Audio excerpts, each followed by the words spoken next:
Plonger en apnée sans air artificiel est sûrement le moyen le plus naturel, le plus authentique de partir à la découverte de l'océan.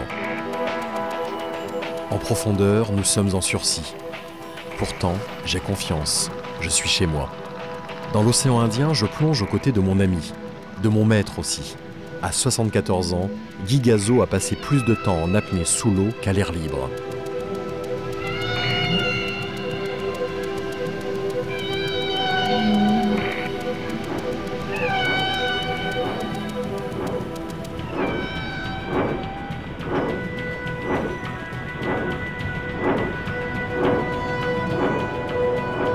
Et c'est avec lui que j'ai entendu pour la première fois les baleines.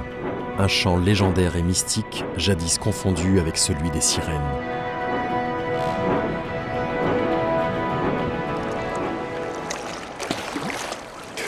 Oh, c'est génial. Génial, hein, bien clair. Qu'est-ce qu'on a entendu? Ah, c'est des baleines, ça. Hein. Ah ouais. Elle était loin d'après C'est toi? la première fois que tu entends ça? Ah ouais, j'avais jamais entendu ça, c'est magnifique. Ah ben, elle devait être à, je sais pas, 1 kilomètre ou 2, hein, ça porte loin. J'ai l'impression qu'il y a quelque chose qui l'a arrêté. Il y avait un bourdonnement. Je sais pas ce que... Alors si ça se trouve, c'est le cargo qui est là-bas. Hein, parce que ça aussi, ça porte loin. Hein.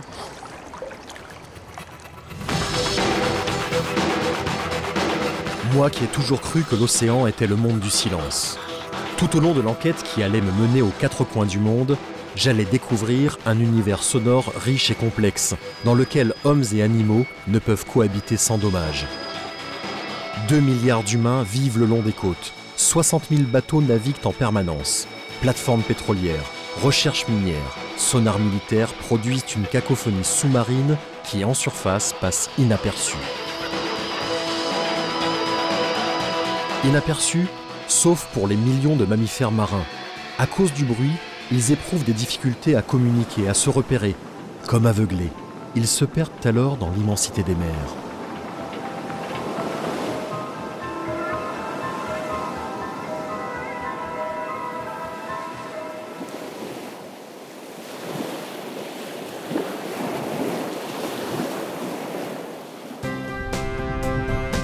Touché par le chant mystérieux des baleines, je devais débuter mon enquête en allant à nouveau à leur rencontre. Il me fallait encore les entendre pour en savoir plus. Et pourquoi pas, même tenter cette fois d'approcher de plus près ces ténors des océans.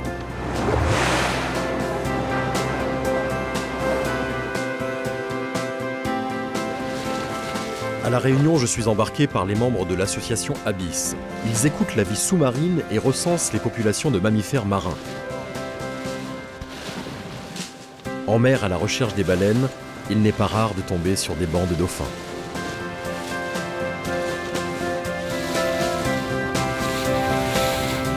Ah, c'est génial.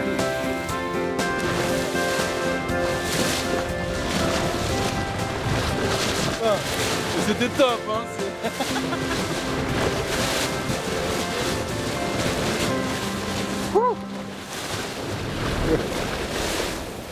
On recense jusqu'à 6 espèces de dauphins dans cette région. Aujourd'hui, c'est un banc d'une quarantaine de grands dauphins, des Tursiops trincatus qui viennent à notre rencontre.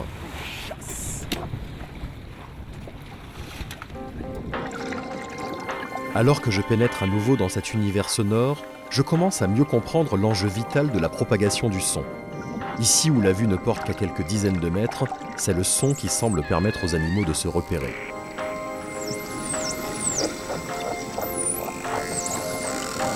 Sifflets, trilles, grincements, autant de bruits inattendus dont je ne connais ni la signification ni l'utilité.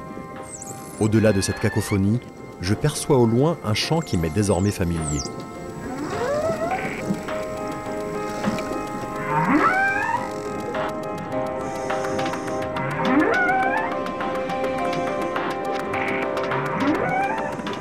Prochaine étape de mon investigation sous-marine, sortir la tête de l'eau pour apprendre comment mieux écouter les océans.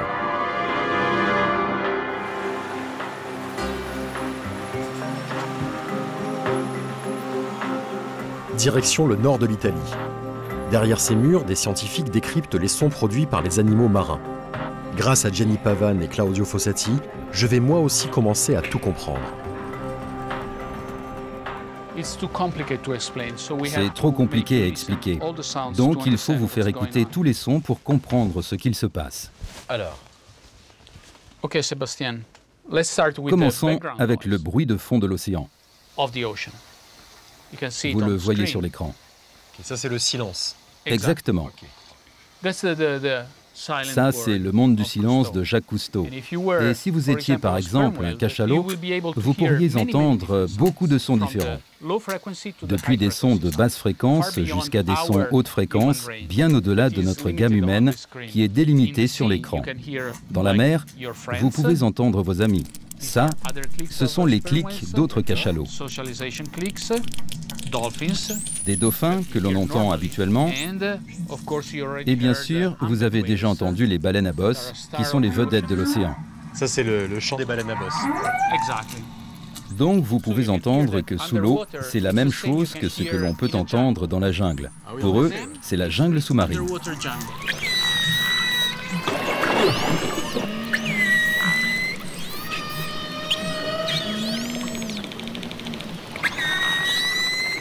But there is Mais much il y a more. beaucoup plus que ça. La plupart des sons que vous entendez sous l'eau sont des sons provenant de l'activité humaine. Et le plus commun, c'est celui des bateaux, comme celui-ci. Like this one. It's a ship, the C'est le mécanisme du bateau, Les hélices, transmission. la transmission. ça, c'est très très désagréable. Ça. Yes. Merci. Yes, we can Oui, cut on it. peut le couper. But there are also sounds Mais il y a coming aussi from des sons qui works on proviennent the des coast, travaux for sur les côtes, example. par exemple. These are, Ceux-ci sont des sons qui viennent des marteaux-piqueurs et des foreuses que nous avons enregistrés à 60 km de la côte méditerranéenne. 40 miles from the coast in the Mediterranean Sea. À 60-70 km de la côte, j'entends ça. Yes. Oui, You can also vous pouvez hear, aussi entendre des sonars militaires. Ouais. Il y a beaucoup de types de there are many sonars. kind of sonars. Ça, ils cherchent les sous-marins. Yes. Oui, Other à than part these, ceci, vous you pouvez can avoir have des sons a extrêmement very, very forts loud qui se sound diffusent that dans is, tout l'océan. Spread all over the oceans. It's sure. These sounds are Ce sont des canons à air. air guns. Waouh! It's a tool that, C'est it's un used outil dont for on se oil sert pour l'exploration exploration, pétrolière, to find pour oil, trouver des gisements de fields. pétrole. Canon à air. Donc là, voilà. That's what Ça, c'est ce que peut être l'environnement sous-marin. can be. Le bruit réduit beaucoup la propagation des sons animaux dans l'océan. Dans des conditions naturelles, ils peuvent s'entendre à 1000 km de distance. Et avec tout ce bruit, c'est réduit à quelques dizaines de kilomètres. Donc là, maintenant, qu'on n'écoute que ce qui se passe dans l'eau, c'est à peu près ce qu'étaient les océans avant l'ère industrielle. Exactly. Et aujourd'hui, si on remet tous les bruits mécaniques, c'est comme si tous ces animaux se retrouvaient dans une grande capitale mondiale. So we're very Donc, far. nous sommes très loin de la vision poétique du monde du silence de Jacques Cousteau. C'est très très violent comme situation.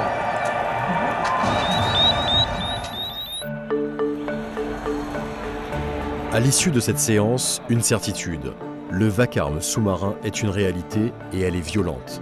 Si pour moi, humain, ces bruits sont insupportables, en quoi mettent-ils en danger la vie des mammifères marins? Parce qu'ils brouillent leur communication, les empêchent de chasser, de migrer? Un homme pourrait répondre à ces questions. Cet homme, c'est le professeur Stan Kukjak.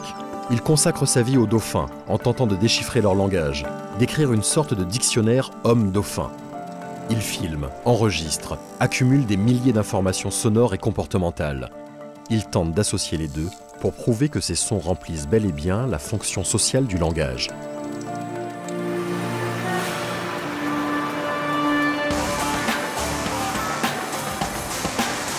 C'est en Floride que je rejoins le professeur.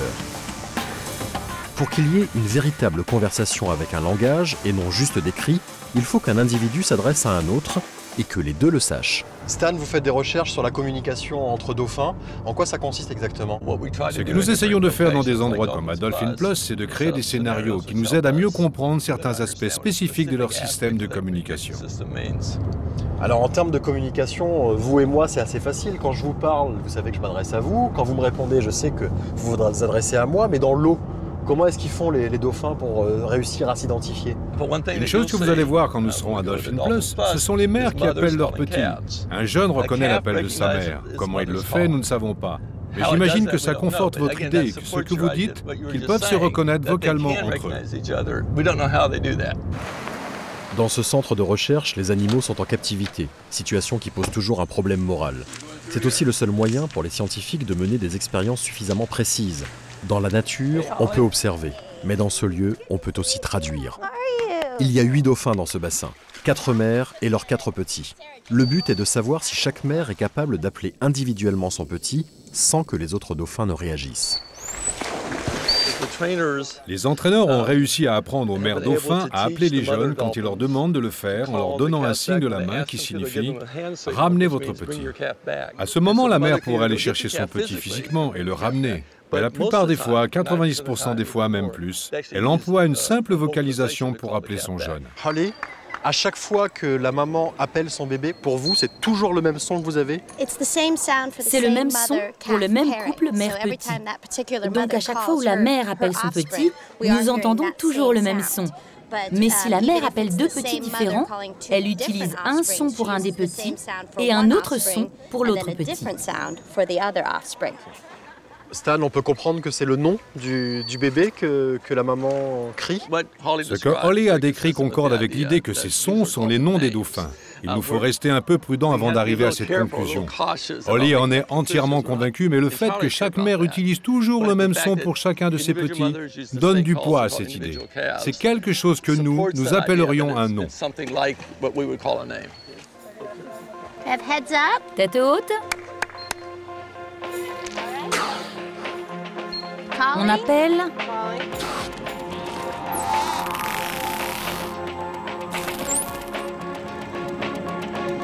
Le delphinopa.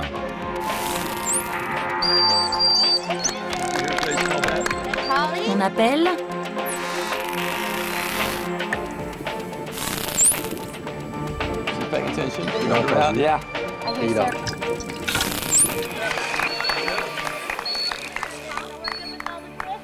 Et Stan, si moi j'essaye, si je demande à Sarah d'appeler Grace, ça peut marcher? Oui, bien sûr. Allons lui demander si c'est OK. Mais essayons ça. Qu'est-ce que je fais? Il faut lui montrer le numéro 2. OK. All right. La voilà. You tell me? Allez-y. Okay. Sarah. OK. Yes. La petite arrive. Ça a marché? Ouais. Elle l'a fait. Vous l'avez fait.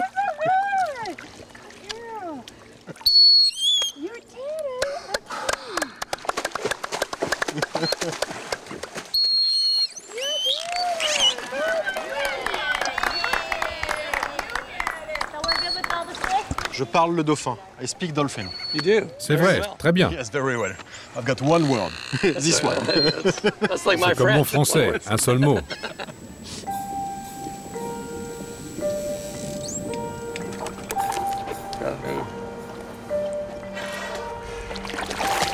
Plus de doute possible. Cette dernière expérience prouve qu'une conversation peut exister entre les dauphins, puisqu'ils peuvent s'interpeller. La pollution sonore sous-marine peut donc vraisemblablement perturber la vie quotidienne de ces animaux.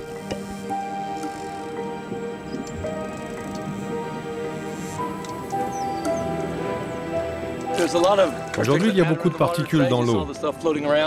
C'est difficile de voir les dauphins s'ils ne sont pas très proches. Mais c'est un bon exemple pour démontrer pourquoi le son est tellement important pour les dauphins. On a l'habitude de les voir dans les films dans de l'eau très claire.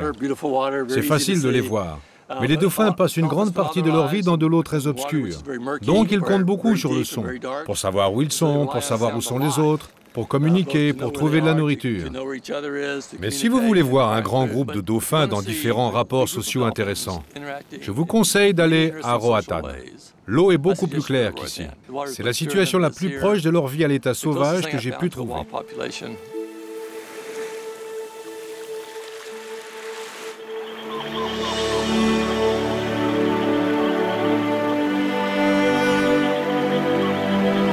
Au Honduras, Roatan est un paradis pour les plongeurs sous-marins. Dans ce pays d'Amérique centrale, l'écotourisme est en plein essor. S'ils ne sont pas en totale liberté, les dauphins que nous allons étudier, évoluent dans de grands lagons, à la vue des visiteurs. Un tourisme intelligent qui permet de financer des recherches sur le comportement des mammifères. On dit estoy listo en espagnol. Ce sont de très grands animaux. Ici, vous allez nager avec des centaines de kilos de muscles. Donc, il faut penser surtout à la sécurité, au respect de l'espace animal. Quoi que vous fassiez, dès que vous entrez dans l'eau, il faut d'abord penser à eux. D'accord? Ok, mais il y a beaucoup de muscles qui arrivent là quand même. Oui, c'est un gros pancake qui arrive. J'ai fait 10 000 km pour me faire traiter de pancake. Bon appétit.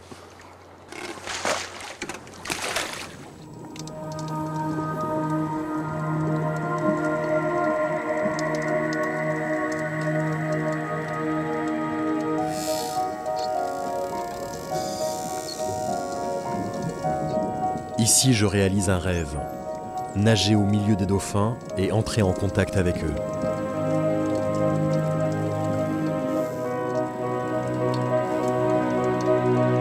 Dans ce lagon, plus encore qu'à La Réunion avec les dauphins sauvages, j'entends les sons qui s'entrecroisent. De là à penser qu'ils essayent de me dire quelque chose. Me trouver au milieu de ce groupe me rappelle l'incroyable réalité de ce qu'est un banc de dauphins. Des milliers d'individus, éparpillés parfois sur des centaines de kilomètres.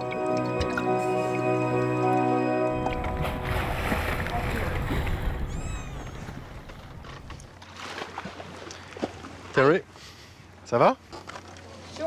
Maintenant, je le sais, les dauphins sont capables de se reconnaître entre eux. Mais peut-on aller plus loin dans le raisonnement? Peut-on parler d'un véritable langage des dauphins, comme il existe le langage des hommes? Croyez-moi, le résultat de cette nouvelle expérience allait me combler au-delà de mes espérances. Ces deux dauphins vont me démontrer qu'ils sont capables de tenir une sorte de conversation. Ok, c'était bien. Vous étiez bien ensemble. Beau travail. Ce que vous venez de voir pendant cette séance d'entraînement, c'était la création en parallèle. Le truc que nous essayons d'apprendre aux dauphins, c'est de faire des choses ensemble. Quand nous apprenons le comportement à un seul animal, nous lui apprenons signal. C'est pour créer. Et on baisse. D'accord? Quand on le fait avec deux dauphins, nous leur disons ensemble « créer ». Et on baisse. Les dauphins, ils connaissent les règles du jeu. Vous pouvez me montrer n'importe quel comportement, un que je vous ai appris ou un nouveau que vous avez découvert vous-même, mais le faire ensemble. Qu'est-ce que vous voulez prouver avec ces expériences? Ici, nous essayons de prouver que les dauphins peuvent monter ensemble un projet pour lequel ils doivent parler entre eux. Nous essayons de découvrir s'il y en a un qui dit « Hé, viens, suis-moi » ou bien s'ils descendent et discutent entre eux sur « Qu'est-ce qu'on fait après ?» Et ensemble, ils arrivent à créer une idée commune.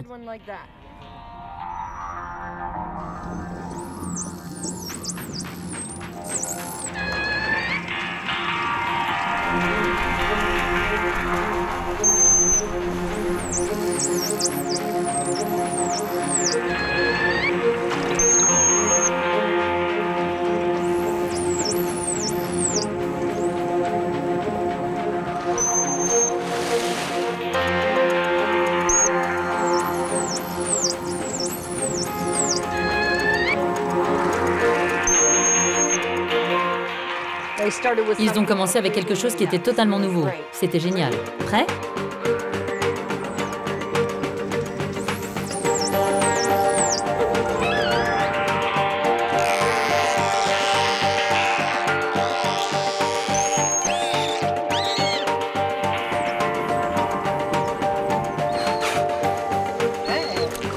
C'est véritablement impressionnant de constater que ces deux dauphins décident de leur mouvement commun uniquement en échangeant des sons, comme le feraient deux acrobates préparant leur numéro.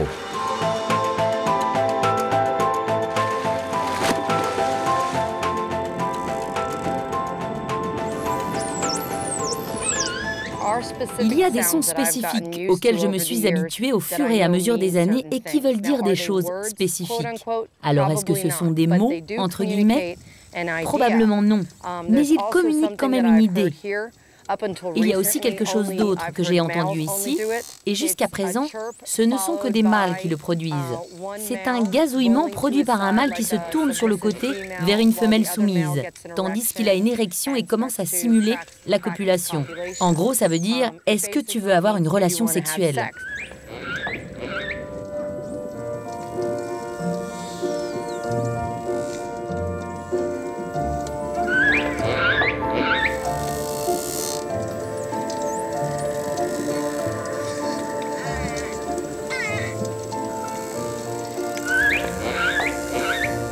Stan et les autres scientifiques sont sur la bonne voie. Ils prouvent que des mots semblent bien exister, des mots qui forment un vocabulaire et même une syntaxe. Un langage complexe, incompréhensible pour l'homme, mais bien réel pour ces animaux. Naturellement, le son sert à communiquer d'un individu à un autre.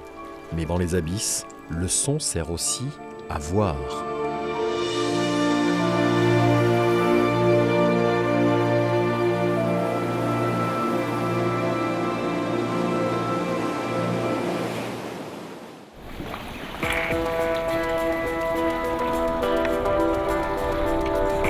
Ici, chacun des 24 dauphins a son dresseur attitré. Ils entraînent les animaux à réaliser les expériences imaginées par Stan et ses collègues. Il faut parfois plus de 2 ans avant d'obtenir un résultat. La prochaine expérience que nous allons vous présenter, c'est une expérience d'écolocalisation. Nous avons un dauphin qui s'appelle Paya. Voici son entraîneur Kinley. Et voici Chris. Nous allons demander à Chris de vous montrer où nous enterrons un anneau. Paya ne nous voit pas faire. Puis nous allons sortir Paya et lui demander d'aller chercher l'anneau. Et il va falloir repérer l'anneau caché sous le sable, puis le déterrer et le ramener à Kinley. Pour ça, Paya va créer des clics d'écolocalisation. Mais s'il y a un autre dauphin dans les parages, il peut lui aussi recevoir les images des clics de Paya quand elles reviennent de l'objet. Ce qui prouve qu'un dauphin peut voir et comprendre les clics d'éco-repérage d'un autre.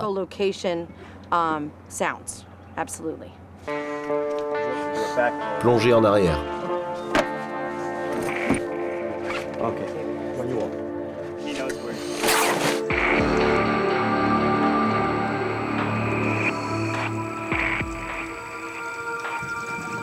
Ma mission est donc de cacher le cerceau dans le sable et d'attendre l'arrivée du premier dauphin.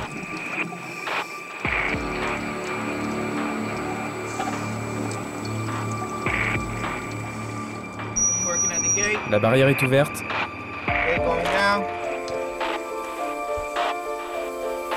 Paya est sorti. L'eau est un peu trouble. J'entends Paya avant même de la voir. Elle sait ce qu'elle cherche. Elle bombarde le sable de sons et passe une fois à quelques centimètres de l'anneau.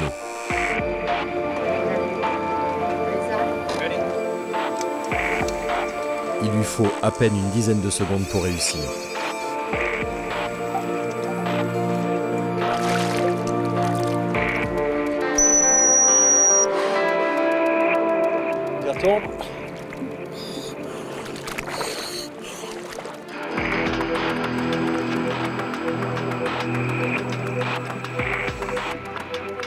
Si un autre dauphin devait nager dans le sillage du premier, il saurait ce qu'il cherche grâce aux reflets sonars envoyés par son congénère. Ce qui tend à prouver que les images sonars sont une partie intégrante de leur langage. Certains mots, certaines choses ne sont pas dites, mais montrées en images. Je veux la même chose pour retrouver mes clés, s'il vous plaît.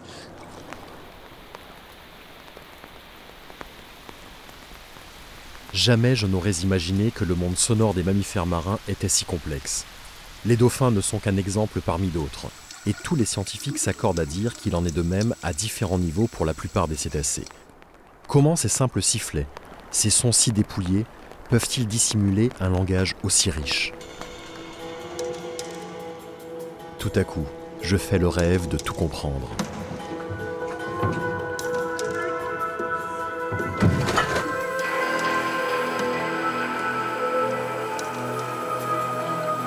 J'entends soudain, non plus un son, mais la phrase qui se cache derrière, avec ses mots, ses noms, ses infos de lieu, de temps, d'espace.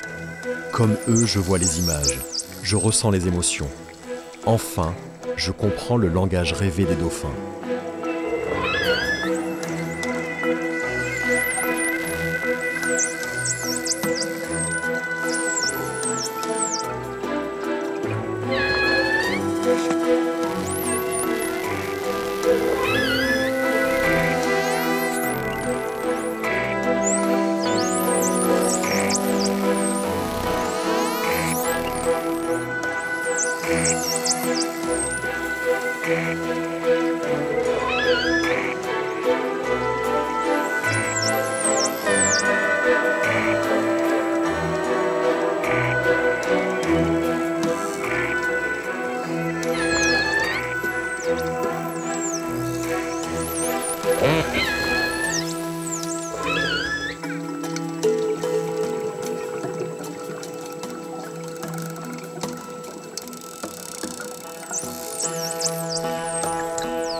Durant l'hiver austral, de gigantesques vagues venues du sud déferlent sur les côtes de la Réunion.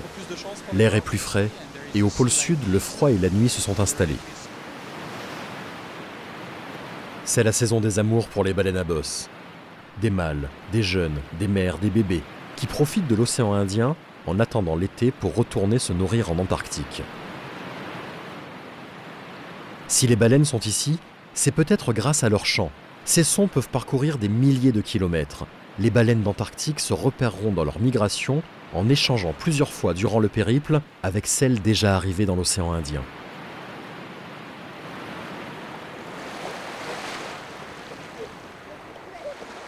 Depuis qu'on s'est vu la dernière fois, j'ai fait pas mal d'expériences avec des scientifiques au Honduras, en Floride, avec les dauphins. J'ai vraiment capté l'importance du son pour les dauphins. On peut dire a priori que les dauphins ont un langage. Moi, ce que j'aimerais bien maintenant, c'est voir la différence avec les baleines, passer donc à un animal de plus grande taille. C'est autre chose, parce que les dauphins utilisent des hautes fréquences par rapport aux baleines. Donc, ils sont affectés par les bruits de haute fréquence, comme les hors-bords ou les jet skis. Les baleines, elles, utilisent des sons de basse fréquence et sont donc dérangées par les sons de basse fréquence qui portent à des centaines, voire des milliers de kilomètres. Donc, leur problème est complètement différent et beaucoup plus étendu. Mais heureusement, il y a des militants qui essaient de faire comprendre ce problème aux gens et ainsi d'avertir l'opinion publique sur ce problème inconnu, comme ce gars en Allemagne.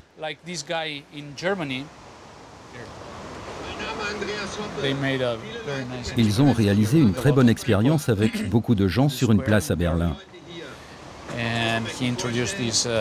Il présente le militant qui va montrer à tous ces gens-là la puissance des canons à air.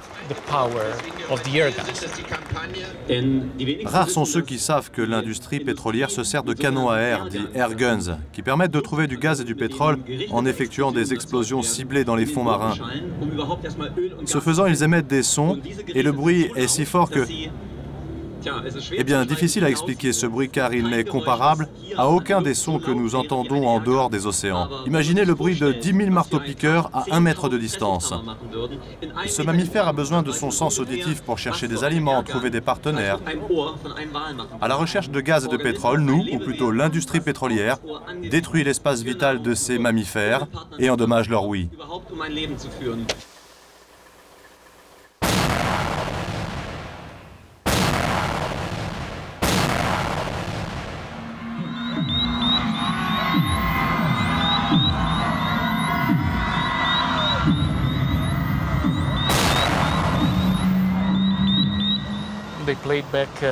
Ils ont repassé le bruit du canon à air pour tous les gens sur la place.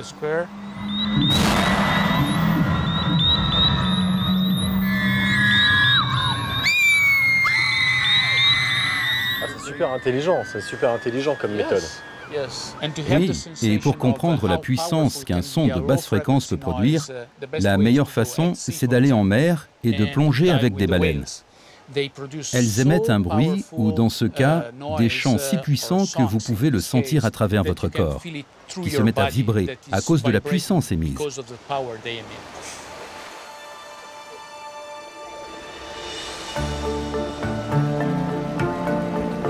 Je retourne vers les profondeurs.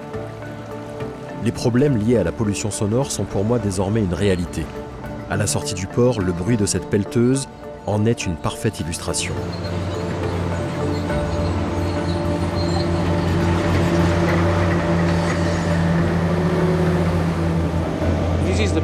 C'est l'exemple parfait de quelque chose que, normalement, nous ne prenons pas en considération. On entend le bruit là, dans l'air, mais ce bruit se répand à des kilomètres et des kilomètres sous la mer. Et donc, il pollue la totalité de la baie.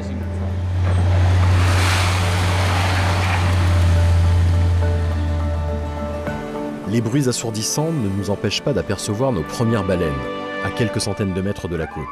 une mère et son baleineau. Chez les baleines, les chanteurs sont les mâles. Pour les trouver, il ne faut pas fixer l'horizon, mais tendre l'oreille. Je peux entendre? Sure.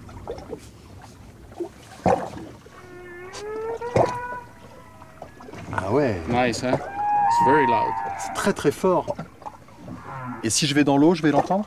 Oh yes, you will feel it. Ah oui, vous allez le sentir plus fort dans l'eau. Et comment ça le Oh sentir? yes, you will. Oui, vous allez sentir la vibration dans votre corps. Ah bah j'y vais.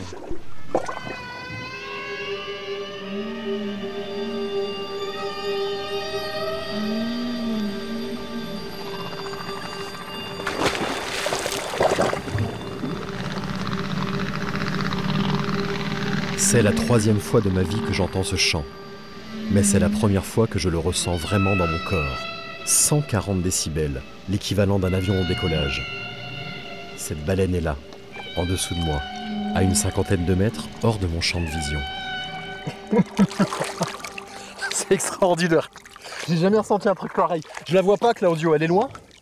Non, non, non, ça doit être près d'ici. C'est impressionnant. Là, pendant que je vous parle, je ressens la vibration dans mon corps sans l'entendre. Je vous ai dit que vous le sentiriez à travers votre corps. Oui, je pensais que c'est juste une vue de l'esprit, c'est vraiment très très impressionnant. Mais alors, quelle est la puissance des airguns ou des sonars? Parce que c'est des sons qui arrivent à couvrir la puissance d'un chant comme ça? Oui, ils sont extrêmement forts et puissants.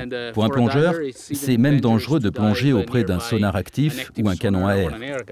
C'est pas dangereux de plonger au-dessus d'un champ de baleine par contre. Non, c'est fun, hein? Ah ouais, c'est pas fun, c'est extraordinaire.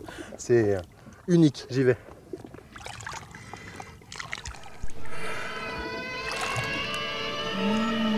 Ce jour-là était sûrement béni des dieux.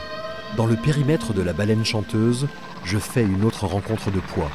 3 baleines, semblant disposées à se laisser approcher.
Après 1h30 de manège aquatique, soudain, la mer s'approche de moi.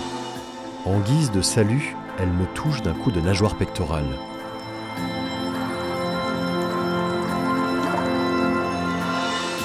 Est-ce amical? Ou souhaite-t-elle ainsi me signaler la fin de la fête? Cette nageoire de 5 mètres aurait pu me briser le corps.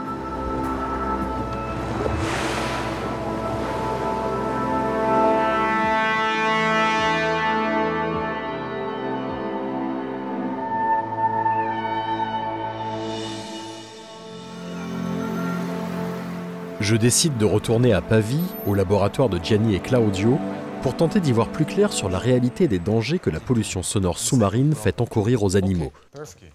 Et aussi pour entrevoir des solutions à cette catastrophe. Le manque évident de moyens de cette équipe de renommée mondiale face à l'ampleur des défis à relever prouve que cette bataille n'est pas une priorité pour les États du monde entier. Alors là, on est au cœur du système, on est dans votre laboratoire. Qu'est-ce que c'est que cet engin bizarre ? Ceci est notre oreille sous-marine. C'est avec ces instruments que nous avons fabriqué que nous pouvons entendre tous les sons qui se passent sous l'eau. C'est grâce à ce système que nous avons appris tout ce que nous savons aujourd'hui. Alors depuis des décennies, les problèmes d'échouage des mammifères marins, c'est un véritable mystère. Il y a beaucoup de théories qui ont été lancées par les scientifiques. Cela dit, les derniers articles scientifiques que j'ai pu lire commencent à dégager quelques théories, entre autres le fait que les mammifères qui se sont échoués ont des problèmes d'oreilles, des problèmes d'embolie, des problèmes de surpression. Est-ce qu'il y a un lien entre tous ces problèmes de son dont on a pu parler et ces échouages ? C'est un problème très complexe, mais on peut le diviser en deux. La première partie, ce sont des sons très intenses qui sont très localisés, comme les canons à air pour l'exploration pétrolière et des sonars militaires. Ils sont très puissants et, en effet, ils peuvent provoquer la mort des animaux par leur énergie. La deuxième pollution sonore est beaucoup plus générale. Elle est liée au bruit des bateaux, comme les navires de commerce, des champs d'éoliennes, des plateformes de forage et de tous les bruits qui viennent de la côte. C'est moins intense, mais c'est un bruit constant qui se répand tout autour du monde. La réalité est effrayante. Imaginez qu'un seul navire est encerclé par une zone de bruit d'1 kilomètre de rayon dans lequel aucun mammifère marin ne peut s'entendre. Comment supporter le vacarme perpétuel des 60 000 navires qui sillonnent en permanence nos océans? Et ce n'est pas le pire. Il faut rajouter à ce capharnaüm les pièges mortels que sont les canons à air, utilisés pour l'exploration pétrolière, et les sonars militaires. L'oreille humaine ne peut pas supporter de son supérieur à 180 décibels.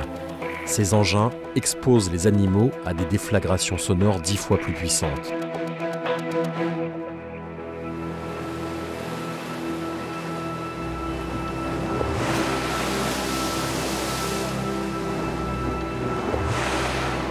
Pour les animaux, cette tenaille sonore implacable est un piège fatal.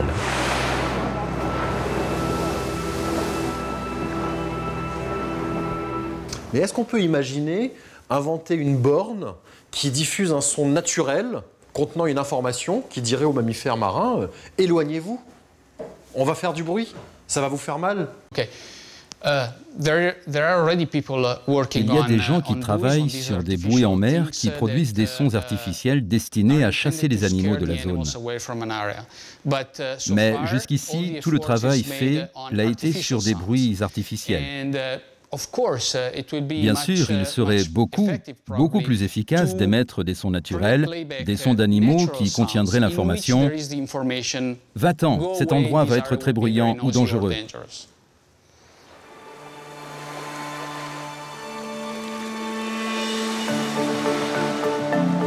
Durant les semaines qui suivent, Claudio et moi discutons beaucoup de cette idée d'avenir qui consiste à diffuser, dans leur langue, des informations aux animaux sur les dangers sonores et invisibles des océans. Nous nous retrouvons à l'île Maurice. Claudio a vraisemblablement trouvé le candidat idéal pour tenter une première expérience sur l'échange d'informations hommes-mammifères marins, le cachalot.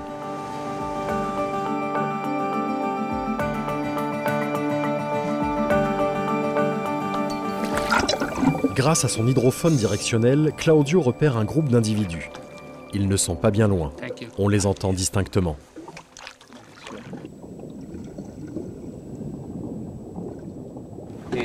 Une colonie de cachalots sédentaires s'est installée au large de l'île Maurice. Des jeunes mâles, des femelles, des mères et des bébés. Durant l'hiver, les grands mâles remontent d'Antarctique pour se reproduire. Voilà.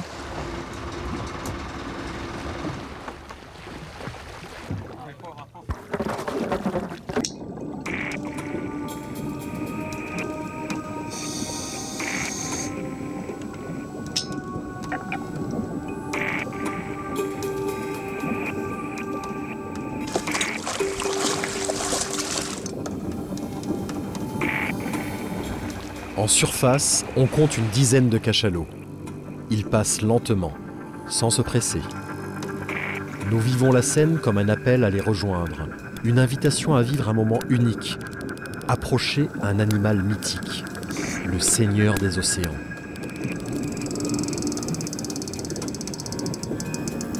« 18 mètres, 30 tonnes. Il descend au-delà des 2000 mètres de profondeur. Et en plus, il a une vraie gueule de cinéma. Carré, le corps fuselé comme un sous-marin de guerre. Une puissance, une aura naturelle qui impose le respect.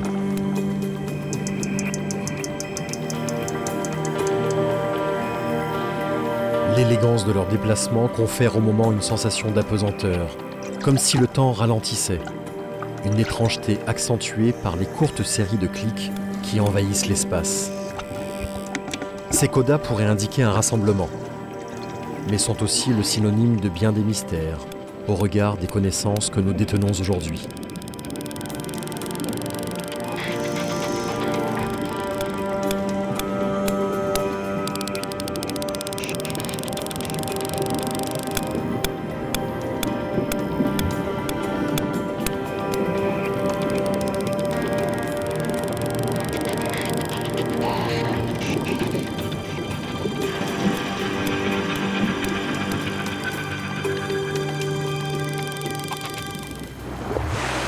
À nouveau, des sons de basse fréquence viennent perturber mon rêve. À nouveau, les mammifères s'enfuient. À nouveau, c'est un navire trop proche qui vient sonner la fin de la récréation à coups de décibels ravageurs.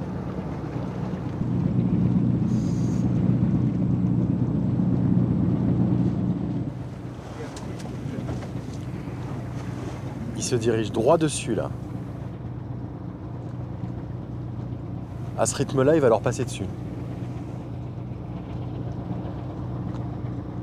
Tout ça n'est au final qu'une histoire d'argent. Aujourd'hui, l'industrie navale est parfaitement capable de fabriquer des navires silencieux. Plus silencieux, plus chers aussi. Sous l'eau, j'ai entendu des sons très puissants. Et grâce à Claudio, je vais comprendre comment ils sont fabriqués dans la tête des cachalots. Dans leur tête, les cachalots ont un organe pour produire du son qui est merveilleux et complexe. Voici la tête d'un cachalot, la mâchoire, le front. Quand vous plongez, ce que vous voyez n'est pas le vrai front de l'animal. Le front est un tiers derrière, ici. Le son du clic, le clic très simple, est produit juste là. Puis il rebondit et est envoyé par le front et sort de la tête de l'animal. Il y a une petite partie du son qui rebondit et rebondit dans cette zone-là.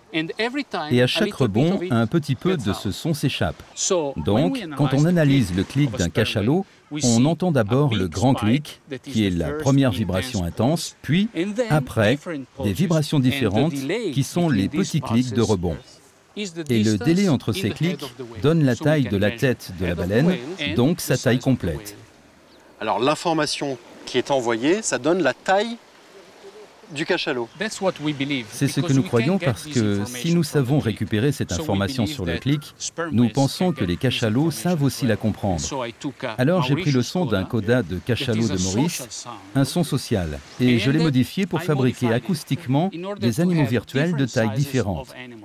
Nous allons alors les faire écouter à des groupes de cachalots et voir si nous obtenons une réaction avec ces sons naturels. Cette expérience qu'on va faire a déjà été réalisée quelque part dans le monde? Non. Nous n'avons jamais fait ça avant. Et on sait comment vont réagir les cachalots? Nous n'en avons aucune idée. C'est la raison pour laquelle je préfère commencer l'expérience depuis un bateau. Ok, très bien.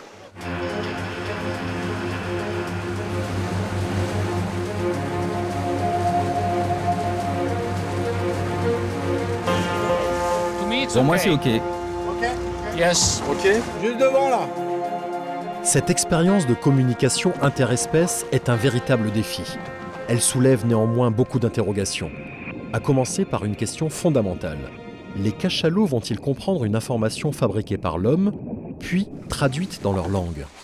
Alors nous commençons avec... Avec le 9. Exactly. Donc le coda de 9 mètres. OK. OK. Prêt? On y va.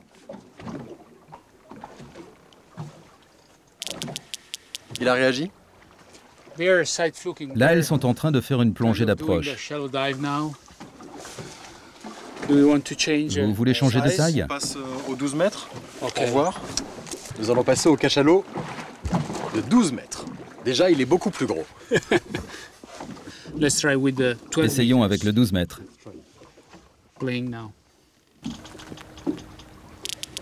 C'est impressionnant, on l'entend vraiment très très bien. Le son dans l'eau est bien meilleur. Je veux dire, vous l'entendez beaucoup mieux. Alors c'est quand même étonnant, depuis que vous avez fait votre expérience, on n'entend plus rien. Ça a cliqué dans toutes les directions, il y avait des codas, des clics, et là, plus aucune émission. Est-ce que là, le fait qu'ils aient arrêté, on peut dire que c'est une preuve évidente qu'il y a une réaction à notre son? Pour avoir les preuves scientifiques qu'ils ont réellement une réaction à ces sons, nous devrions répéter l'expérience encore et encore et encore. Mais ce qui est certain, ce que l'on peut dire, c'est qu'il y a une modification dans leur comportement. L'expérience est répétée plusieurs dizaines de fois. Il semble que les cachalots réagissent à nos émissions sonores sans agressivité, en continuant à émettre leurs propres clics sociaux. Tentent-ils de nous répondre ? Peut-être sont-ils intrigués par notre marionnette dont ils connaissent la taille par écholocation. Vous voyez, ce sont des clics très forts.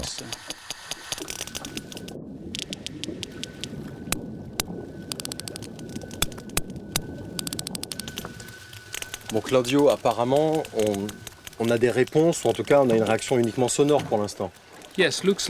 Oui, il semble qu'ils ont envoyé une forte émission de coda après le début de notre expérience. Il n'y a pas eu de réaction physique? Apparemment, à la surface, il n'y avait pas de réaction violente. Donc je crois qu'il n'y a pas de risque. C'est pour ça qu'on a fait ça depuis le bateau pour l'instant. Donc maintenant, on prend le haut-parleur tous les deux, puis on se met à l'eau, et on regarde? Ah oui, ce serait génial de voir s'il y a une réaction sous l'eau. Je pense que c'est la bonne méthode. Allons-y. Très bien. En piste!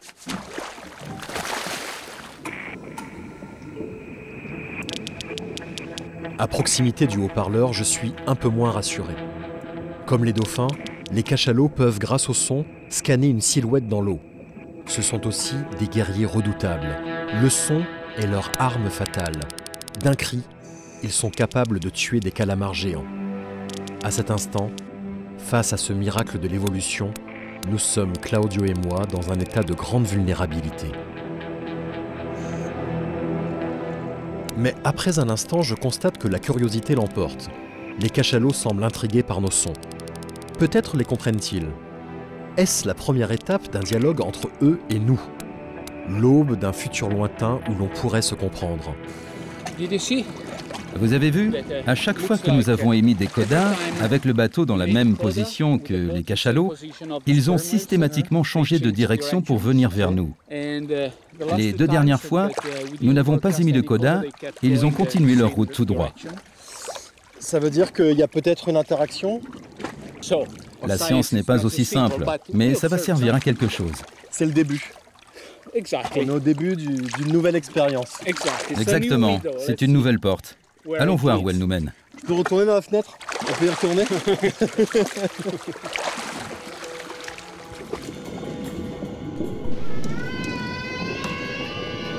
La mer, un monde en 3 lettres, un monde en 3 dimensions. Un monde sans repères, sans haut, ni bas, ni droite, ni gauche. Un monde sans vision à plus de 20 mètres. Un monde balayé d'informations sonores qui peuvent traverser les océans du globe. Un univers qui nous est totalement étranger et dont nous ne maîtrisons pas le langage. Un jour peut-être, serons-nous en mesure de participer, nous aussi, aux innombrables discussions qui se tiennent sous l'eau à notre insu. Grâce à la technologie? Pas seulement. Grâce à une prise de conscience? Sans doute. Mais je ne ferai la morale à personne. Je crains de ne pas être entendu.